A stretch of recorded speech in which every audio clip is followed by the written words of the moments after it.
just say that there's nothing I am more passionate about than developing the next generation of amazing leaders here in Milwaukee. My whole career has been spent on human capital, and we're really fortunate to have this time today to talk about how we attract, recruit, retain, and develop young professionals for our city. So we're going to talk a little bit about what's working in organizations and what more we can be doing to meet the expectations of the younger workforce. But before we jump in, let's just take a moment to meet all of the panelists. So Alexa, you want to kick us off with your intro? Sure. So my name is Deajah Lopez. I just go by Alexa for very obvious reasons. I am a senior software engineer for Accenture and have been here for almost 4 years now. And I know we're going to get into it, but can you just give everyone a preview of kind of your untraditional track to where you are today? Yes. So my whole background is very traditional. I went through IC Stars in Milwaukee. It's a leadership technology boot camp. Started in Chicago 20 plus years ago. Did that. It was 4 months long back in 2019, and I worked my way from there. Awesome, thank you. And it gives me great pride to introduce Deajah Scott. She's actually a graduate of the All in Milwaukee program. She's one of our first graduates. Deajah was valedictorian of Carmen Northwestern High School. She won't tell you that in her intro. And she went to the University of Iowa debt-free. And I'll let her share some of her good news, but she is just a rock star, an amazing champion of our program, and I'm so proud to be on my first ever panel with a graduate of our program. As she mentioned, I graduated from the University of Iowa with my BA in English and Creative Writing, debt-free. I was on a full ride scholarship plus with a small Milwaukee. I am currently an intern at Northwestern Mutual. I'm a compliance intern, specifically in our anti-money laundering compliance department. And as of September 1st, I will no longer be doing that. I am leaving Northwestern Mutual because I'm going off to law school at the University of Chicago, and I'm very excited. And Deajah actually opened the door. She was one of our first ever interns at Northwestern Mutual, and we actually had 18 interns there last summer. She did 3 summers in a row at Northwestern Mutual. And so we kind of say Alexa's going to bring the perspective of the young professional, Deajah's going to bring this perspective of the intern, and then Jessica, you are responsible for managing a lot of young adults. And just, you know, like you're still in your youth as well. I appreciate that. Yeah. It's our first time meeting in person, but if you would love to do your intro, that'd be really helpful as well. Yeah, thank you. So I'm a director of finance for Milwaukee Tool. I've been with the company for about 8 years, and I started early on in my career. Prior to that, I worked for global organizations in multiple different industries across finance. But my most recent role, I actually started right after maternity leave. I just had my second daughter. Aww. And I'm leading a team of about 30 people that span across different age groups. So I am learning. I'll be very humble about that. I'm actually looking forward to hearing what Alexa and Deajah have to offer as well, so I can continue to learn, just like the panelist earlier this morning said. Awesome. So the guidance we were given is to be as specific as possible when it comes to examples of what's working, what's not, programming that's been helpful to you. And really, we just want to kick it off with, as we think about a younger generation, what are employees wanting? Like, what are 3 priorities that really are important to you in the workforce? And I don't know, Deajah, as the intern, I don't know if you want to start with, what have been 3 really key priorities for you? For me, I think the 3 most important things for me throughout my internship was, 1, feeling like the work I was doing was important, like it needs to be done, as opposed to like, oh, they're giving me like busy or late work that they would really need to have done just so they could have me as an intern. It's like, it's not a recruiting thing. It feels like the work that I do at Northwestern Mutual, if somebody wasn't doing it, Northwestern Mutual would be in trouble, specifically with the SEC. You don't mess with the SEC like you don't mess with the IRS. And so it feels really good to feel like the work you're doing is important and seeing why it's important, like the bigger scope of things. And to that note, I like to feel like I'm being fairly compensated for the important work that I'm doing. There's a debate from here to Timbuktu about whether or not unpaid internships are moral. But I will say that, to me, I view a company differently when they're willing to pay me for my time. We can talk about abilities, but Northwestern Mutual is more able to pay their interns, and I'm glad they do. And then feeling like I'm welcomed, and it goes beyond like diversity and inclusion metrics. Do the managers that I work with clearly want to see see me grow and develop as a person here or elsewhere? How willing are people to meet up for coffee or lunch if I email them and tell them I'm interested in it? And outside of like how people treat me as an intern, how do I see employees interacting with other full-time employees if they're not trying to move into the world of Northwestern toward the company specifically? And it's all really important to me. Thank you, Deajah. It's super helpful. So I heard purpose, compensation, and the welcome piece. Yeah. And I'll just say, as an organization that places college students, diverse college students in internships, in hoping that they'll then convert to full-time employee, what we know is that 75% of white college students get paid internships versus less than 10% of college students of color. So I just want to echo that piece that there should not be an expectation that students of color get a different deal in unpaid internships versus their white counterparts. And that's something we're really pushing on with our corporate partners at All in Milwaukee. So thanks for mentioning that.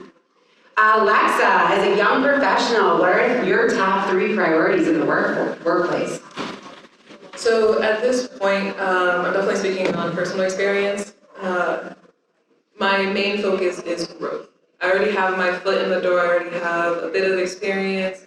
I can now just focus and hone in on certain skill sets and areas that actually interest me. So with that, I've learned a lot. And something that's very common is having the ability to be flexible. Especially with COVID, flexibility was huge, working from home. But now that things have died down, people are coming back into the office. One thing that I have noticed is if you're forced to come back to the office, you're gonna lose like some of your workers. It's a guarantee. So being able to just negotiate that, actually talk with the team and be like, is this something that your team is actually wanting to do? And if so, what days are actually flexible for you? Come in like 2 days out of the week, 3 days out of the week, and if so, which days, and commit to it. So flexibility, huge. And the other part is continuous learning, massive part, especially like I mentioned, is honing in on skill sets. So when I first started off, sure, I was like a consultant, right? I was like really talking face to face with the customers, and that was a skill set that I was brought in with. But was it something that I actually wanted to do? No. So I just brought that up to my team lead and mentioned like my skill set, the one that I want to really hone in on, is on the tech side of things. How do I get to that? What does that path actually look like? How do I get started? So continuously doing that is a must and needed. So having a clear path on how to continuously build up to your skills is very, very valuable. And the third priority I would say is networking.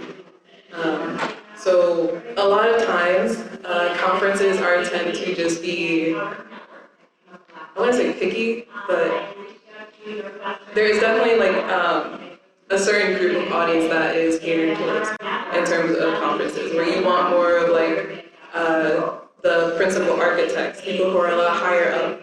I feel like opening that up to even like interns or younger professionals would be a lot more beneficial for us, but also for the company, so that we can just be representing, like be representatives of the company, both of ourselves, and explore the opportunities. Thank you. So growth and continuous learning, flexibility, networking. Jessica, does this resonate with, you said you manage a team of 30? Yes. Does this resonate with what you see as a manager of young professionals? It does.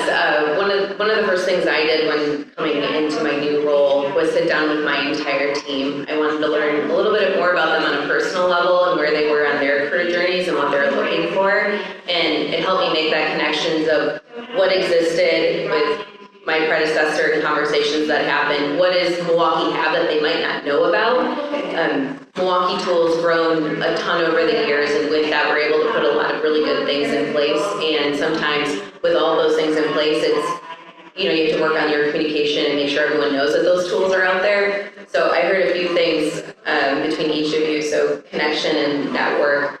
At Milwaukee Tool, we actually have an advising program. So if you're less than 3 years in your career, you can sign up and you can put your interest of which area across the company do you want to learn more about, whether it's a business partner that you're working with or just an area that you don't know much about. And we'll partner you with someone that's been with the company for at least 3 years and beyond. And I'm a part of that group. We have presidents across the company that are a part of that group, a lot of senior leaders. And I think it goes a long way to just be able to drive your career path to ask those direct questions. We've implemented a couple different things in addition to that. So coffee connection is something. Yeah. So you can sign up that, it's taking advantage of your own career path. So you sign up for a 30, 60-minute coffee session with someone that you don't normally interact with. And we've gotten a really good response with that. What I've done with my team is just encouraging, we have State of the Union, so within my team we have multiple different groups that actually didn't talk to each other either, and we're just a team of 30 outside of across Milwaukee Tool and all the departments. And during our State of the Union, we have people present projects, whether they're a year into Milwaukee and new in their career, just wanting to take advantage of showcasing everything that they're doing. But as part of that, I always encourage everyone to go talk to your neighbor that's in a different department. I think it's important not only to learn what skills people gained at the company that they're at, but across their previous experience, across your internships, across your schooling. And we all have just a bunch of tools that we can grow and learn from. But I think that one's great. Work-life flexibility, and we heard work-life integration this morning. I really believe in work-life integration, but at the end of the day, no matter what we call it, it means something different to each person, right? So I've met with our interns before they left. I met with a lot of our early in career, and some people love coming into the office, and some people don't love coming into the office. And there's different reasons for that, depending on where the office is located and where they want to live. They have a dog at home, young children, whatever it might be. And I really encourage everyone to just talk to their leader and what that right fit is for you. Hopefully your company allows you to be able to work through that. But again, it just looks different for everyone. So having those candid conversations is really important, and finding the company that will fit into those needs that you want. Thank you so much for all those specific examples. So we'll definitely leave time at the end if you want to ask Jessica more questions about the advising program or the coffee connections, the State of the Unions, or about even your hybrid policy. Just on that quickly, Accenture, Northwestern Mutual, Milwaukee Tool, do you all have hybrid policies? I know there's been a big push for back to work. What does it look like? So speaking on the Accenture side, they're not doing a hybrid policy for us. We do have an office in Milwaukee, but they're not requiring everybody to come in. It's definitely still optional. And if you do, they have like the old system set up, they reserve a space and come in. But does that work for you? Oh, yeah, it's great. Okay.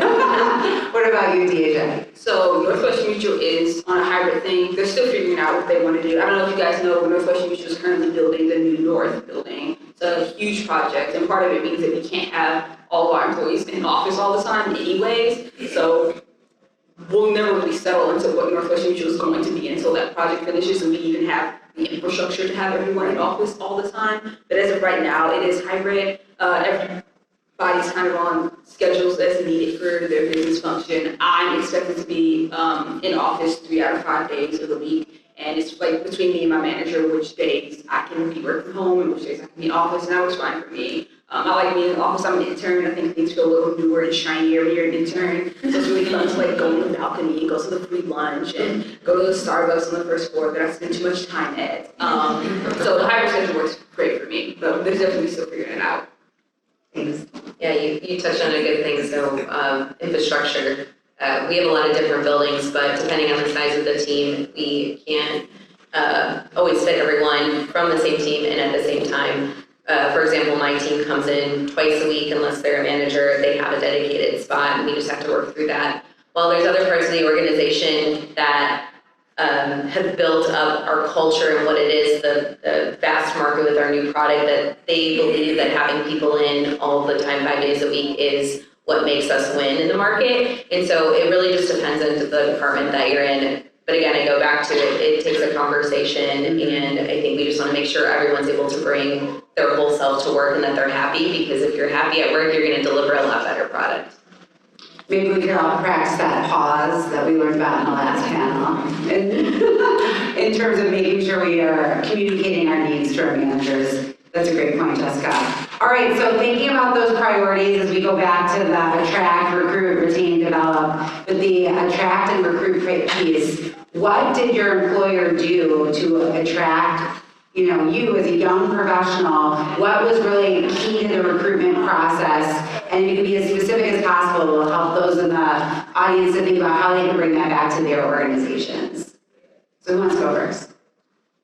I can go first. Okay. So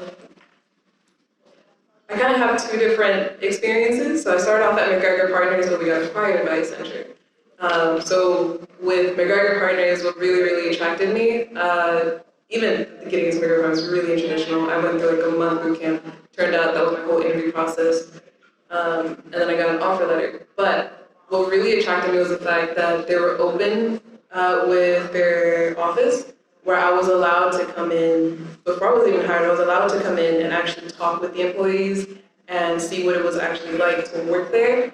So just having that general exposure of what work really is like with like potential coworkers was huge for me. I value work culture a lot over a lot of other stuff. So being able to just see that and see how everybody communicates, how comfortable everybody is, it was a huge deal. And on the Accenture side, what really retained me there was the open communication. They were aware that we started off as a startup company, and now we're like part of this huge, massive IT consulting company. That's a huge difference. So they're like, any questions you have, ask away. Like, it could be anonymous. You can like set up a one-on-one with the person that was like leading it for the acquisition, whatever it is. That was huge. And they were very intentional in their actions as well.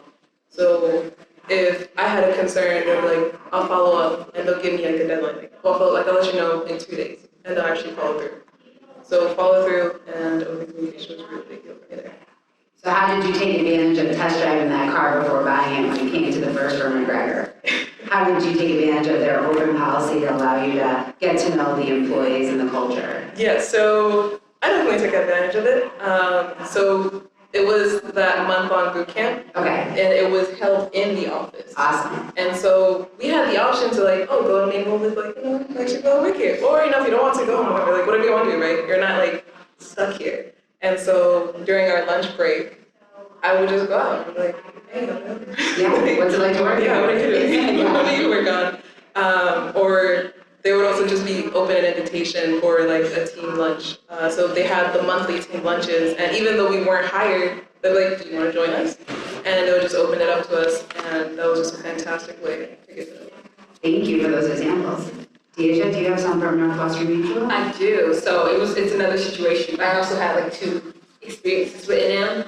My mother worked for Northwestern Mutual a long time ago. She doesn't anymore, but she did at the time. And when I was 10 years old, they had a take your child to work day at the Franklin location. And she won the lottery and she took me to work. And it was amazing because I was a child and this was not actual work. It was like fun kids activities. And I remember at the end of the day, one of the people handed me like a box of Skittles. Like, oh, you could work here one day. And I was like, yes, I can. And then I paid me Skittles. It's going to be amazing. And it's been my dream board like ever since. And then they also have a relationship with all of Milwaukee. So when it came time for me to start looking for internships, and I was speaking with my advisor, I'm like, well, what are you interested in? What do you want to intern around? And I was like, law. And they were like, you're an English major, not a lawyer, not a law student yet. Most law internships are kind of reserved for law students. And I was like, well, how close to law can you get as an English major? And they were like, compliance. And I was like, well, then I want to do compliance. And they were asking me, like, oh, what are you interested in? Like, what companies, what workplaces? And Northwestern Mutual was one of them because of that like experience I had when I was 10 years old, and I just never let go of because that's who I am. And then it was really helpful that Northwestern Mutual had that connection with them because they could send forward my resume, and Northwestern Mutual reached out to me and was like, hey, someone said you'd be a real good fit here. Let's hop on the phone, let's chat, let's talk about this compliance internship. So I think for businesses, if you're able to having a connection with a big organization like that, you kind of get pre-vetted people to interview because all of the people in all of Milwaukee are like super awesome and amazing. And so if you have a connection with all of Milwaukee, then you can just pluck from there, and it kind of like helps you with your screening process a bit. But that's what drew me to Northwestern Mutual, was just that experience I had when I was a kid and their relationship with all of Milwaukee. Okay, I offered Deajah a ride home. I did not offer her any compensation.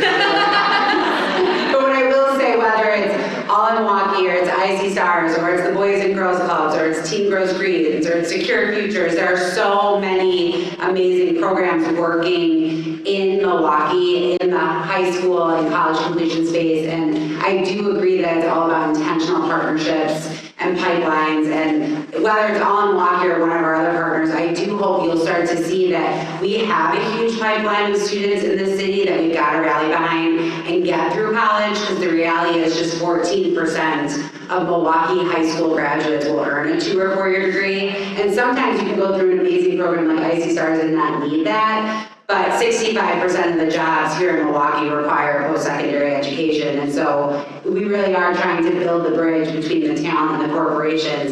And there are other partners doing it as well. But it's essential, because otherwise, you know, Deajah as an English major in Iowa, I'm not sure you would have been connected to Northwestern Mutual as a freshman in college and have those 3 amazing internship opportunities that you had. Yeah, great, thank you.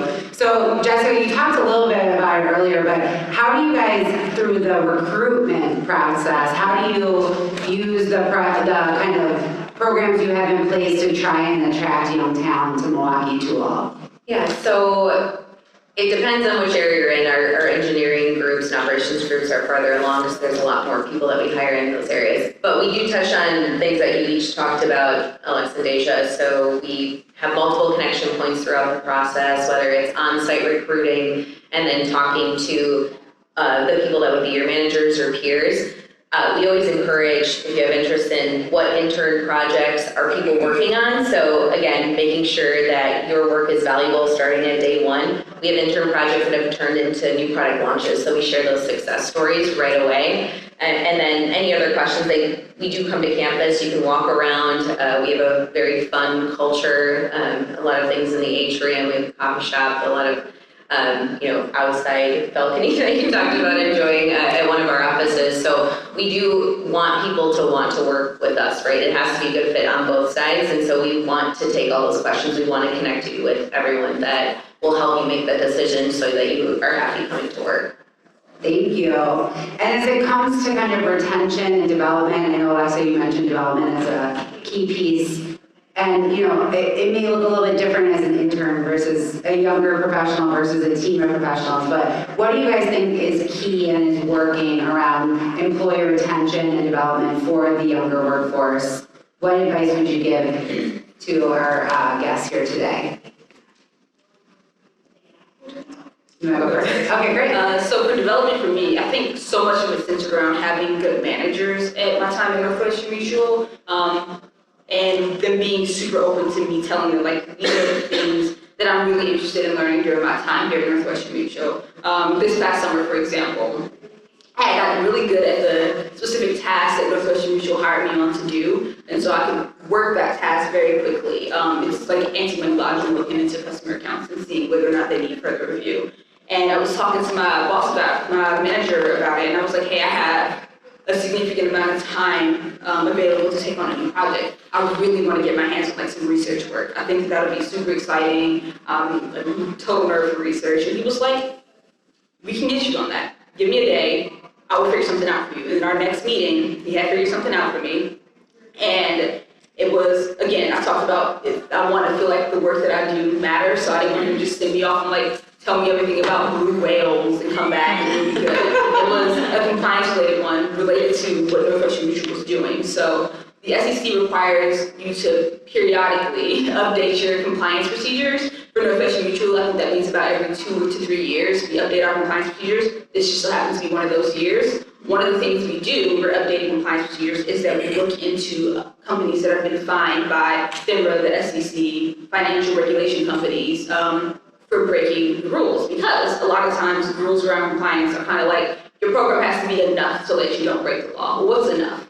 easy way to find out that it's not enough is for the SEC to come knocking at your door and tell you you're not doing enough, which is terrifying because then you get a fine, you get censured, and everyone can look it up, and it's awful and ugly and messy. The second best way is to like look at when other companies mess up and then don't do what they did, or like what the SEC said they did wrong and like do those right. So I got to do the second method for us, and I spent a significant chunk of my summer looking through SEC orders, looking through IRS filings, because all of this stuff is made public. That's what the censure part of it is. It's part of the punishment of getting in trouble with the SEC, and looking at various things that companies have done that the government was like, don't do that. Here's $1 million fine, so that Northwestern Mutual does not get $1 million fine. And I got to present it to my manager's manager, and he, plucked some of the more interesting ones out to use in his compliance case for when he's updating procedures, which is super cool. It's like, that's gonna be a part of the company for at least the next 2 years. And I wouldn't even be there when it's still there. And that's super exciting. I've gotten to do training. I mentioned that I was interested in learning. So anything that I wanted to learn, I would go and I would tell my manager, I want to learn how to train. I want to learn how to do interviews. I want to learn how to do onboarding. And he would find a way for me to get either hands-on experience with that or to meet somebody who could talk to me a little bit more about how they developed in that area. And as an intern, who they know is leaving off to law school, and if I come back, it won't be for another handful of years until I get some law experience under my belt. It just really means a lot for me that they still cared about my development enough to get me to do things outside of the 100% business need, review these alerts. So Those are great examples. Thank you. yeah. Speaking on my experience, I'd say there's 3 key points or 3 key examples I could think of. The first one would be when I first became a consultant and when I transferred into being a junior software engineer. That is a pretty big change there from going from I'm gonna just talk to the customer, train them, to suddenly being I'm developing this now. So having that conversation with my team lead at the time, she noticed that I was a lot more excited, just being more hands-on and being live at the warehouse. Whenever somebody's like, oh, we have this issue going on, I'm like, I got it, SQL query, easy. And I'd be so excited. And she we had our dinner that night, and she was like, what do you actually want to hear? And I'm like, I just started. I just really want to sponge up as much information as I can. I'm here mainly for the experience and just started my career. And she looked into my background and she was like, well, how do you feel about just developing? Do you actually want to be a consultant or do you actually want to start developing? And I'm like, yeah, I'll probably be more useful in the developing space. And so then that following year, she set up the meeting with the correct manager, and she was like, have a conversation with him, and he'll find you a spot in the team. And in my head, I'm like, it's that easy. I thought it was going to be a whole process behind it, and they were just very open about it. They had no questions. They were like, this is something you want to do, we'll find a path for you. We'll figure it out for you, remove as many barriers as we can, and guide you through it. So that was the first one. So I continued on with that, right, developing. And the other one was actually my conversation that I had with him that week. He then broke it down more. He's like, okay, what do you want to develop? And I'm like, what are the options? What are the options that I can work on? He's like, oh, you can do internal products, you can do more configurations with the warehouse management system. And he kind of mumbled something. He's like, and then he continued going on. And I'm like, wait, what's the other thing? And he was like, oh, it's we just figured out the source code for it and know how to make it, but nobody really knows how to do it. So I don't know if that's something you want to pick up. And I'm like, I'll do it. And he was like, are you sure? We don't have any documentation on this. He was like, I'm the only one that knows it. And even then, I barely know it. And I'm like, yeah, I'll do it. And they fully supported it. They didn't question it. They're like, okay, we'll give you the time that you need, the resources you need. Do you want to do a course on it? Cool. Let us know which one you want to do.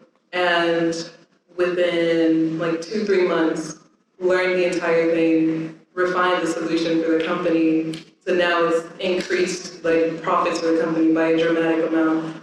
And I've continued developing it since then. What was that? I didn't know what you said that even was. Was that software, or what did you develop? Yeah, so I work with Blue Yonder. It's a warehouse management system. It was before named Red Prairie. Before that, they're like JD. They changed the name too many times. So right now they're called Blue Yonder. Who knows what it'll be in the future? And so I developed tailored solutions for them on the front end side. So they do have a standard product where it's like you can kind of build it, but there are limitations. And so I figured out how to use the source code to develop a whole new solution where literally whatever they can think of, like, oh, we want this whole animation. And I'm like, okay, cool, I can do it. That's so. And so that's my whole thing. It's just like any complex solution they come at me with, I'm like, I'll write up the estimation, the design, and I'm able to develop it and deliver it. And then the third point, there's another third example. I got to a point in my career where I kind of felt like I was at like a standstill. Like I'm doing the same thing over and over and over. It was like a few highs, few lows. Like it's just too consistent. It wasn't as challenging. And so I brought it to my manager. I'm like, I kind of want to do something different. I don't know what, but like, I'm good at what I do. Great. I want to do more. I want to expand my skill set. How do I do it? And coincidentally, a huge project came in where Blue Yonder themselves were looking at our company to hire directly to work on that application. And so when I had that conversation with my team lead, he immediately brought it up to our team manager, to the product manager, to like everybody, like to higher ups. And then they all ended up referencing me to Blue Yonder directly.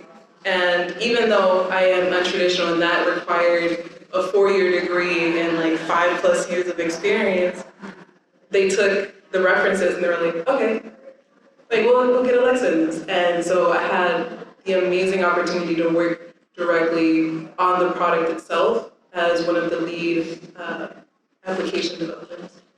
That's awesome. Congratulations. Both of those are amazing. Now, on the flip side, we'll just have everyone give one because I want to leave time for the last 5 minutes for questions. On the flip side, what are we missing? What could we be doing more to attract and retain our young talent? We oftentimes talk about the brain drain and losing our talent to Chicago and elsewhere. Now, Deajah's going to Chicago, but I promise she's coming back. But one more, if you could give one piece of advice to these hiring managers and organizations, what's one thing we are missing?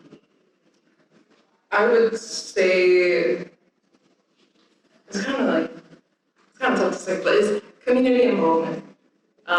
Anybody can get a job, not everybody will enjoy the community. It's what keeps people. If you genuinely enjoy the community that you work in and there is intention with the company that you work with, is like, oh, go to this high school and like, maybe teach a class, introduce them, tell about like your story, and we'll cover it. You don't have to like take vacation day off for that, right?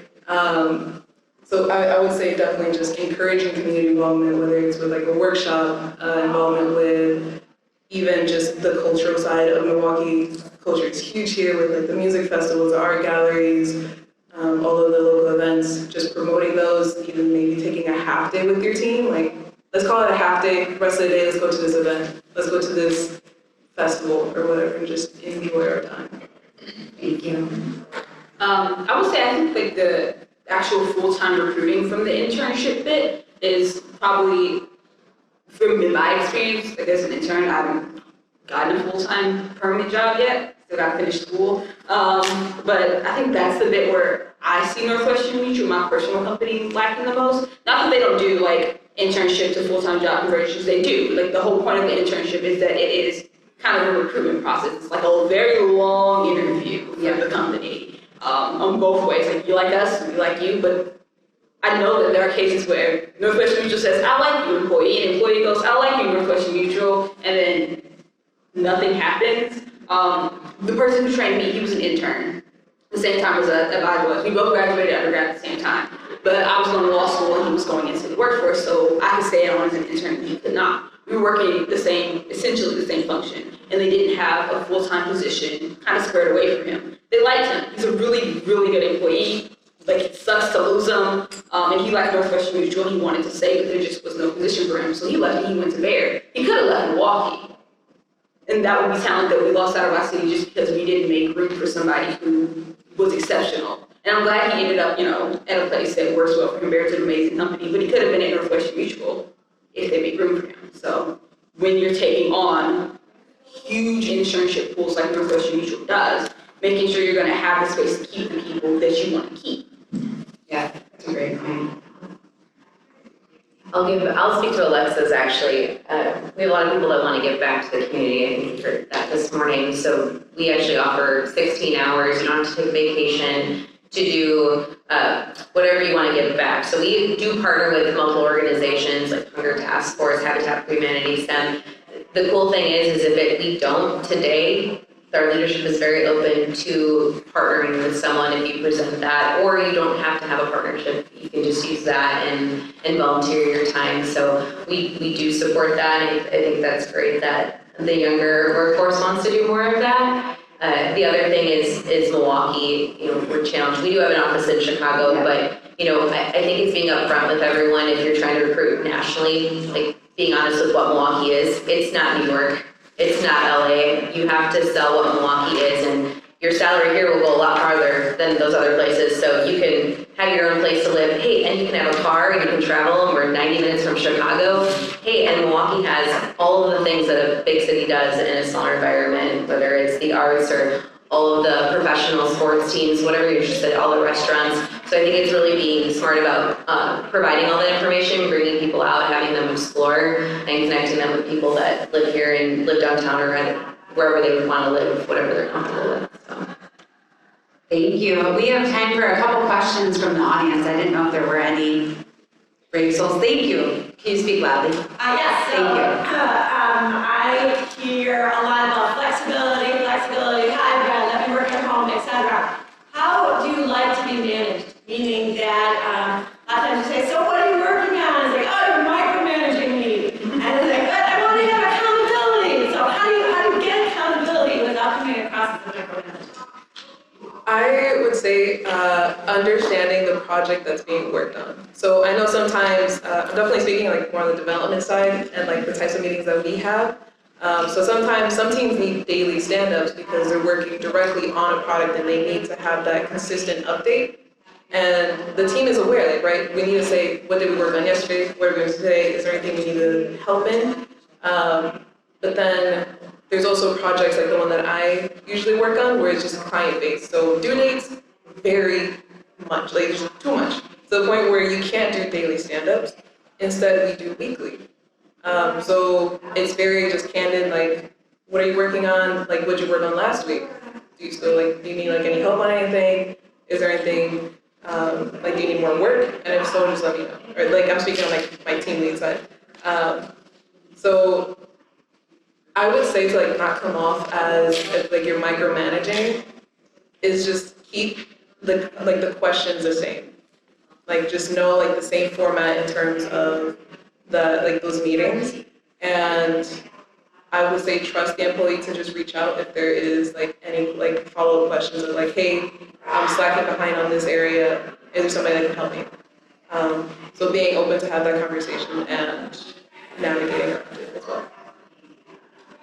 So I've never felt micromanaged at Northwestern Mutual. I've had 3 different managers at my time in now, pretty much one for each summer. Never felt micromanaged by any of them. They were all wonderful managers in their own ways. I have felt micromanaged at a different job. I won't say which job, but I will say that I feel like the difference in you feeling like you have a manager that wants to hold you accountable and see you grow and make sure that you are getting everything you need to give the company everything they need while getting all that you want in return. And a manager that feels like micromanaging is like trust and transparency.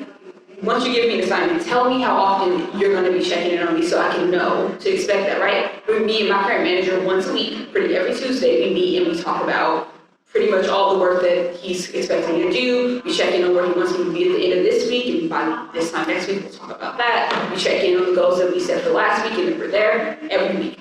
And outside of that, he does not necessarily like, hey, did you get that project I told you to get done? Because we know, we have an understanding that we will talk about that on Tuesday, every Tuesday. And if it comes to need that we need to discuss something on Thursday, he will tell me that Tuesday, hey, just so you know, on Thursday I'm going to put a check-in on your calendar so we can talk about this project. It's super important that we get it done by Friday. So I just want to one more time check in on you. Versus having a manager where you and him set up like, oh, we'll meet like twice a month to talk about this project. And then like twice a week he's emailing you asking you if you've like hit that deadline, if you've done that thing he asked you to do. It's just like, I'm currently doing it, but do it faster if I didn't have to answer the email saying I'm currently doing the thing you told me to do.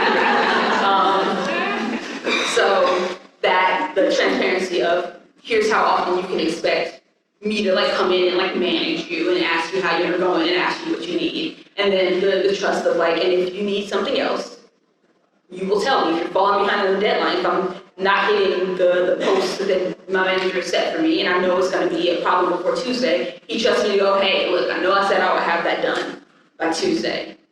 And we can talk about it on Tuesday, but it's looking like a Wednesday. Let's talk about that. And let's talk about, you know, what issues might arise should we not get this done at this time. So trusting your employees to reach out to you when they're falling behind on deadlines or they need a little extra help, and just telling them how often you'll check in on them and let them say that works for me or doesn't work for me, let's talk about that, is for me what's important.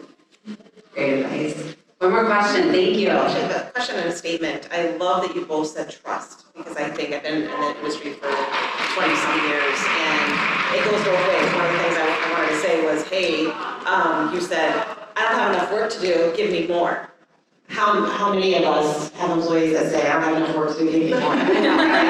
So that is really key, and I think that's also goes back where we as employers need to say there's that trust on both ways, and also give them that permission to say, I trust you, and tell us if you don't have enough work, we're going to help you find more work to engage you. One of my questions is, we're in the suburbs, and I have challenges with getting employees out to our suburbs and trying to find, especially internships, that I'm learning so much here, is more getting together with organizations and seeing how we can work with them. And I know that's a challenge with other HR groups that I'm in, of saying just getting talent out into our suburbs and trying to partner with that. So I guess I answered my own question, but it's getting together with organizations, and especially with being a smaller company and having the work to do with that. Is there? I actually have one just from, we had students this summer who interned at Johnson Controls or interned at Rockwell, where they were in Mequon. But they set it up where they didn't have to be in Mequon every day. So they could be split between, you know, the south side of Mequon or Johnson Controls between downtown and Glendale. Now, I don't know that that's available for everyone, but if there is some maybe flexibility, whether again it's a hybrid approach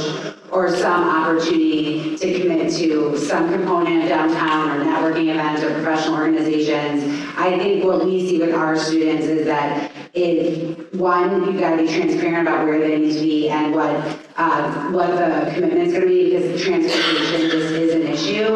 And two, they still want to feel like they're part of like the vibrant downtown vibe. So like, how are you going to provide that from the suburbs? What connection points can you make? I don't know if you guys have anything to add on that. So, fun fact about me, I am 22 years old and I've never been behind the wheel of a car. I cannot drive. Every summer since I turned 16, I've been saying, I'm going to learn how to drive this summer. That's a really important skill to have. And then I find a way to do literally everything but driving. I'm the most productive procrastinator you will ever meet. Only on driving though. Yeah, only on driving. For Northwestern Mutual, it was a non-issue because they're like right downtown, and they actually provided all the summer interns with a bus pass, which was cool bananas for me because I could just right downtown.